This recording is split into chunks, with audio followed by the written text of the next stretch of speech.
Do you know how the line of code a equals 1 plus 2 is executed by the CPU? This video will gradually help you understand the CPU execution process. Alright, let's begin.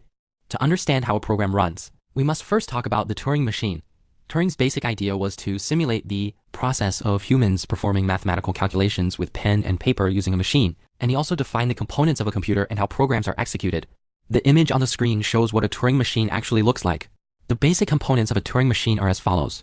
There is a tape made up of consecutive cells, each of which can hold a character. The tape can be seen as memory, and the characters in the tape cells are the data or programs in memory. There is a read-write head that can read any character on the tape or write characters into the tape cells. The read-write head includes components such as a storage unit, a control unit, and an arithmetic unit. The storage unit is used to store data.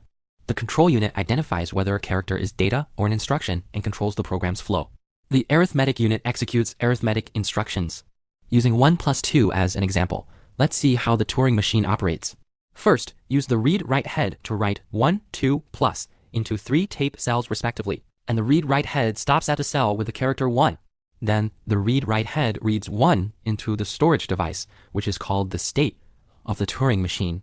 Next, the read-write head moves 1 cell to the right and reads 2 into the Turing machine state in the same way. Now the state contains 2 consecutive numbers, 1 and 2. The read-write head moves another cell to the right and encounters the plus sign. The read-write head reads plus and sends it to the control unit. The control unit recognizes it as an operator rather than a number, so it does not store it in the state. Since plus is an arithmetic instruction meant to sum the current state, it notifies the arithmetic unit to work. Upon receiving the notification, the arithmetic unit reads 1 and 2 from the state, performs the addition, and stores the result 3 back in the state. Finally, the arithmetic unit returns the result to the control unit, which sends it to the read-write head. The read-write head moves to the next cell and writes the result 3 into the tape cell.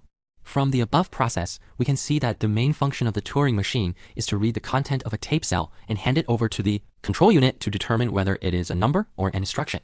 If it is a number, it is stored in the state. If it is an operator, the control unit instructs the arithmetic unit to compute using the values in the state. The result is eventually returned to the read-write head, which writes it into the tape. In fact, this seemingly simple workflow of the Turing machine is essentially the same as that of modern computers.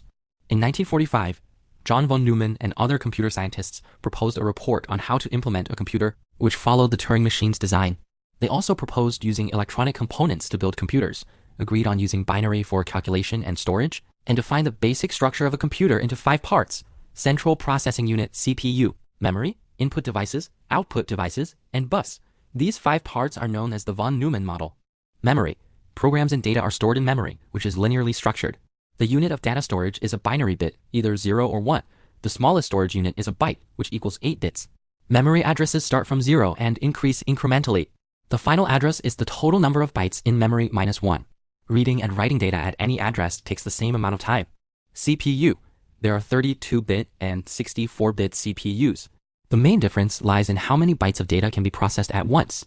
A 32-bit CPU can process 4 bytes at a time. A 64-bit CPU can process 8 bytes at a time. These are called the CPU's bit width. Inside the CPU are components such as registers, control units, and logic units.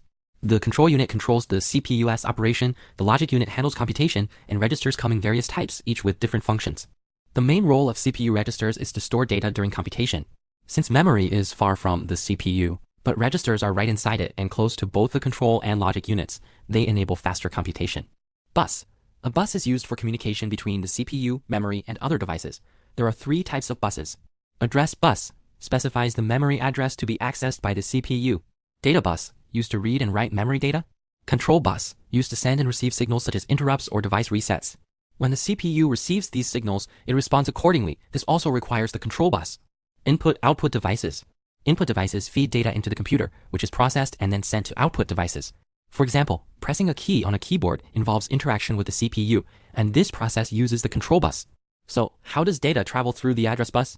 It does so via voltage signals. Low voltage means 0, high voltage means 1. If a signal pattern is high-low-high, that represents binary 101 or the decimal number 5. If there's only one wire, only one bit can be transmitted at a time, 0 or 1.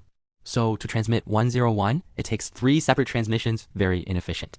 This method of sending 1 bit at a time is called serial transmission, where each bit must wait for the previous one to be sent.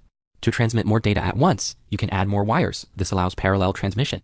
To avoid inefficient serial transmission, it's best if the bit width allows access to all memory addresses at once. To access memory, the CPU uses the address bus. If there is only one address line, only 2 memory addresses can be accessed. To access 4 gigabytes of memory, you need 32 address lines, because the 32 power of 2 equals 4G. Now that we understand the importance of wire width, let's look at CPU bit width. The CPU's bit width should not be less than the bus width.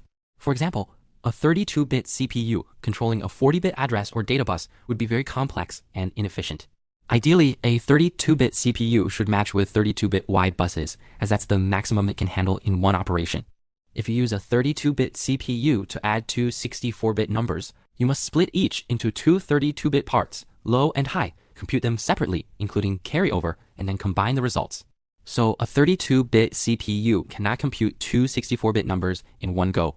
A 64-bit CPU, however, can add 2 64-bit numbers in a single operation because it can read 64-bit numbers and its internal logic unit supports 64-bit computation.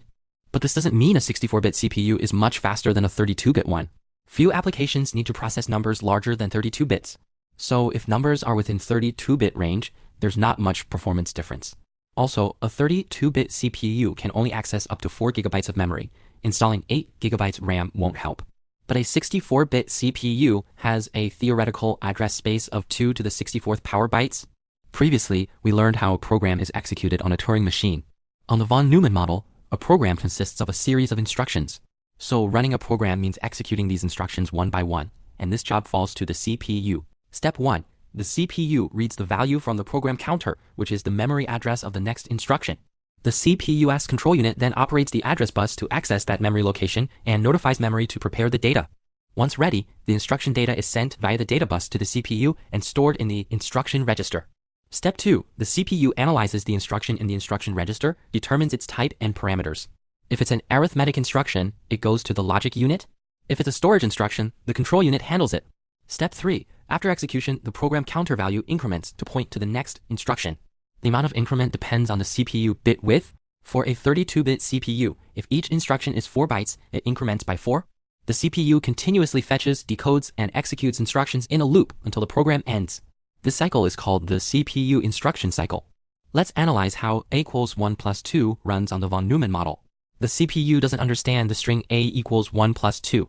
This is just for programmers. To run it, we must translate it into assembly language. This process is called compilation. Next, the assembly code must be translated into machine code using an assembler. Machine code is made up of O south and 1 south. This is what the CPU truly understands. In a 32-bit CPU example, during compilation, the compiler identifies 1 and 2 as data. During execution, these are stored in a special area of memory called the data segment. Instructions are stored in a separate text segment. The compiler translates A equals 1 plus 2 into 4 instructions stored in memory from address 0x200 to 0x20c. 0x200.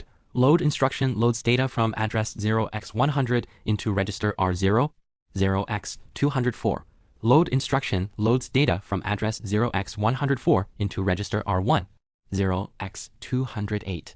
Add instruction adds values in R0 and R1 and stores result in R2. 0x20c. Store instruction stores data from R2 back to 0x108, which is variable A's memory address. When the program runs, the program counter is set to 0x200, and these 4 instructions execute one by one. These instructions were simplified for illustration. In reality, they are binary machine code. Every instruction has its own machine code, and CPUs decode this code to know what to do. Different CPUs use different instruction sets, which means different assembly languages and machine codes. The compiler builds these instructions. This process is called instruction encoding. When the CPU runs them, it decodes the instructions. Modern CPUs use pipelining to run instructions. This means breaking a task into smaller stages. One instruction typically has 4 stages, a 4-stage pipeline. Fetch, get instruction from memory via program counter. Decode, interpret the instruction. Execute, perform the operation. Store, save result back to register or memory. These 4 stages form the instruction cycle. The CPU works by repeating these cycles endlessly. In fact, each stage is handled by different parts of the computer. Fetch is managed by the control unit using the program counter and instruction register. Decode is also handled by the control unit. Execution, such as math, logic, data movement, branching, is done by the arithmetic logic unit. However, simple unconditional jumps can be handled directly by the control unit. Alright, now you understand how the CPU executes a program. That's all for this episode. If you want more videos like this, please like and subscribe. If you have other topics you're interested in, feel free to leave a comment. Thank you all.